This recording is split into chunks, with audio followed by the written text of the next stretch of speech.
Hola, ¿qué tal? ¿Cómo estáis? Soy David Martos. Seguimos en el set de Quinótico en el Festival de San Sebastián, en colaboración con Fred Film Radio, la radio internacional especializada en festivales. Y tenemos la suerte de que esta mañana nos acompañe Vincent Maraval, que es, a mí me llevan diciendo meses que es la persona más importante que pasa por este festival en cuanto a industria.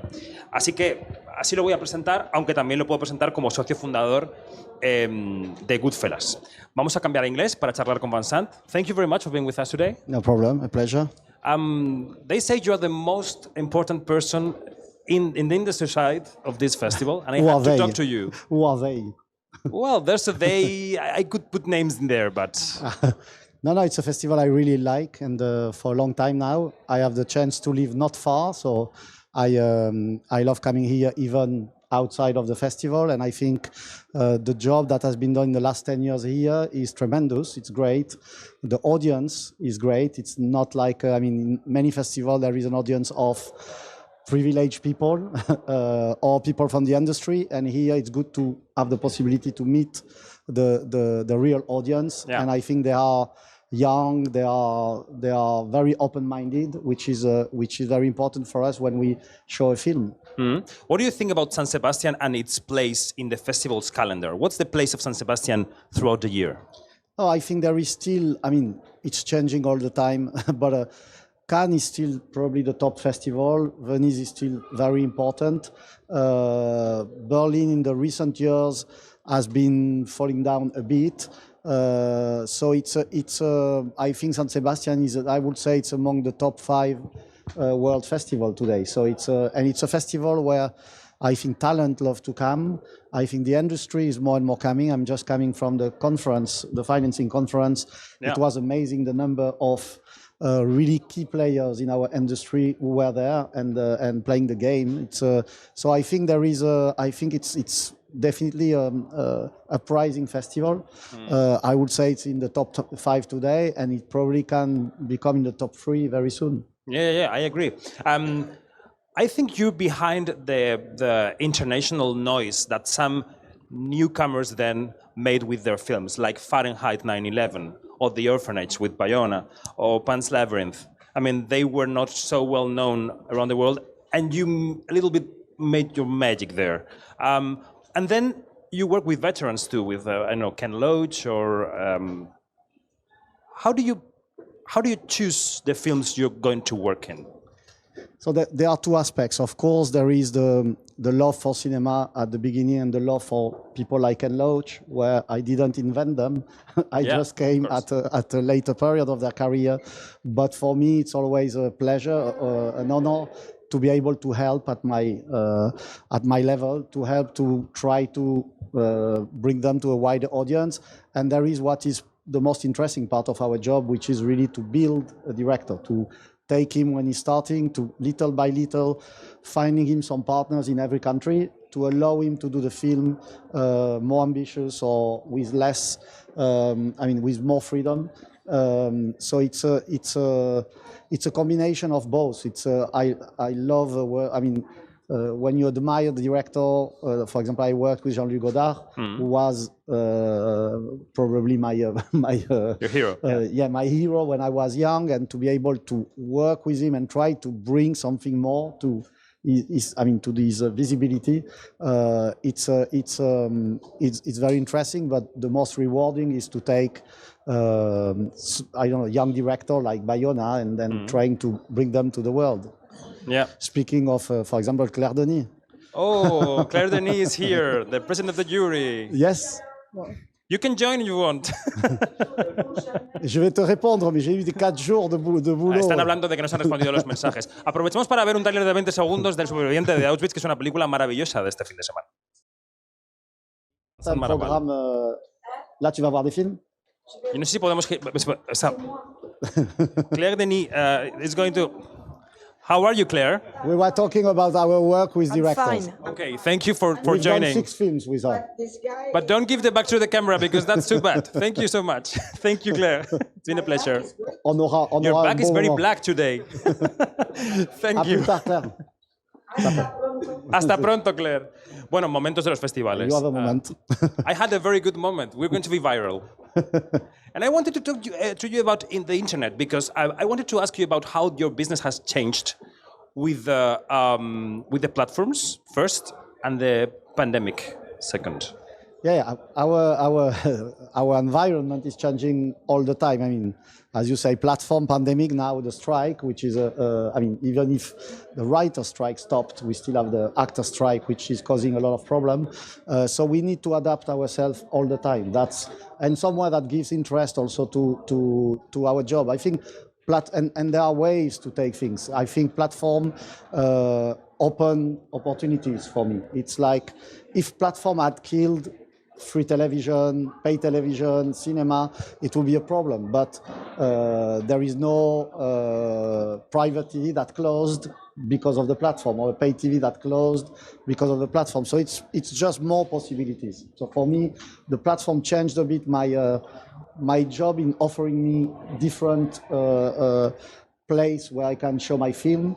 And the pandemic, it of course was tough, but we didn't stop. We didn't stop. We developed. For example, we took more time to develop scripts. We took more time to watch films, to find new talents. So I think it's always the same. When you have changes, you have to take which side you want to take them. And usually changes are opportunities. I know you're in touch with many actors and actresses.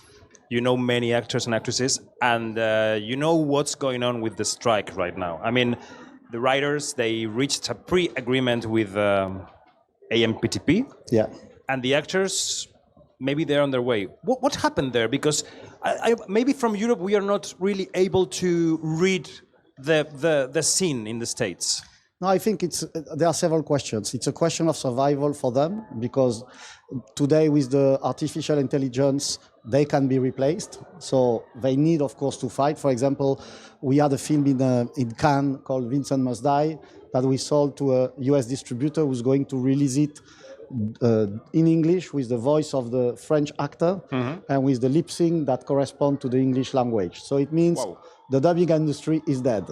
The dubbing industry is employing a lot of actors. So there is a question of survival. Of course, in the future, you can use their image, their voice, and when you do an animation film and you want the voice of Robert De Niro, today you don't need him, for example, to dub a character. So it's a question of survival, but it's also another question that I think we should have treated ourselves before them, which is what become of an industry where suddenly you have 40,000 films available for $5, and then the other one say, I have 60,000 films available for $3.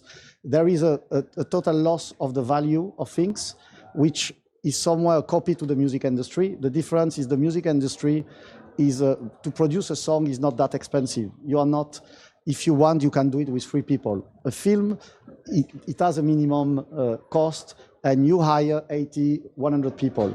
If suddenly those films doesn't have a single value and identified value, and they are just in an ocean of program, you are taking the value of the people who work, of those 80 people, 100 people, you are considering that value is almost zero.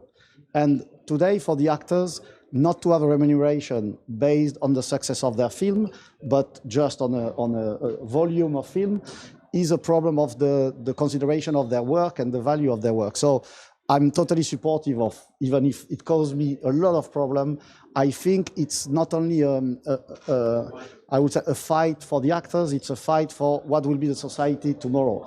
Half of the job will be useless. My wife is a translator. She's probably out of job in 2 years. Yeah. So today we did the same with internet. When something arrives, you have to take the best, and you have to put regulation because it can kill you. And today that's what is at stake. It's much more important than just getting a better fee for an actor. It's really the question of what is our work value for tomorrow.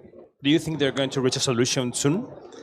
They will, because first it's a catastrophe on a social level. Of course, when we think about the actor strike, we think about the 100 stars we know. but there are 156,000 members of SAG, and a lot of actors are very badly paid, and they need because it's the way it works in the US and especially in LA, they need the envelope every week to pay their rent, and today they are out of their house, out of their apartment. There is a social crisis that it generated, which is you cannot stand, it cannot last more than 2 or 3 months, or so they have to reach and same thing for the platform or the studio. They have to program films. They have to show films. For example, in the US, 85% of the market share are the studio films in the theater. Theater are just coming out of COVID. A lot of theaters closed in the US.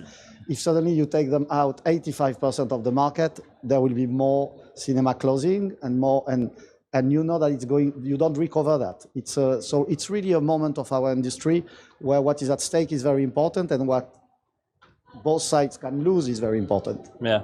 Do you know some people say we produce too many films, we should produce less? What do you think?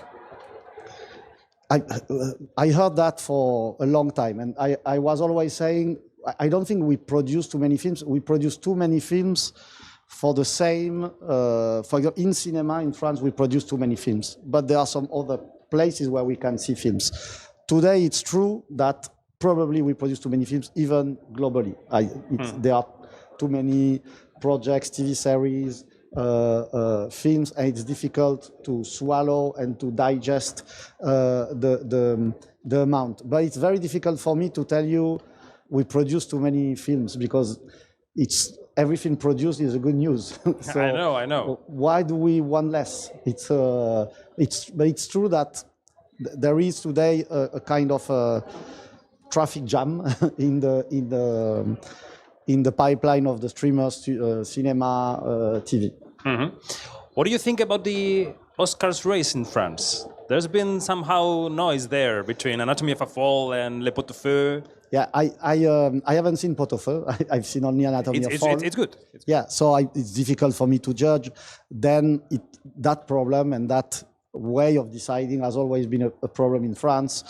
For example, Ma Vie en Rose was never nominated, while it was an obvious and Marion Cotillard got a nomination. Yes, when we did March of the Penguin, that did $80 million in the US, it was not nominated, and they were telling me, yeah, but it will be best documentary. Yes, it will be best documentary with Morgan Freeman. Nobody will know it's French. Yeah. So if you really want to show what you do in the French cinema, that would have been good to push it. We always had that. In France, the political aspect is too much interfering with the culture. So the problem, we know that it might be a political problem. I think the problem is more not to have some criteria to choose. If you were doing, okay, the film has been in an A festival, +1. The film has been sold to that list of distributors in the US, +1. That film has 85% on Rotten Tomatoes, +1. And then you have criteria that gives you the film that has the most chances. Yeah. But we still want in France to discuss. We've been admiring France for decades. How do you see Spain in the film industry sense? How do you see us? No, I think it's very dynamic. I think it's very different from, and because of the regulation, it's quite different from France. I know politically there is not the same support than we have in France, but I think it's something that is coming from far in France, which is cultural and that takes time. So I think the way cinema is looking at its own cinema today is more cultural. So it will come. It just takes time.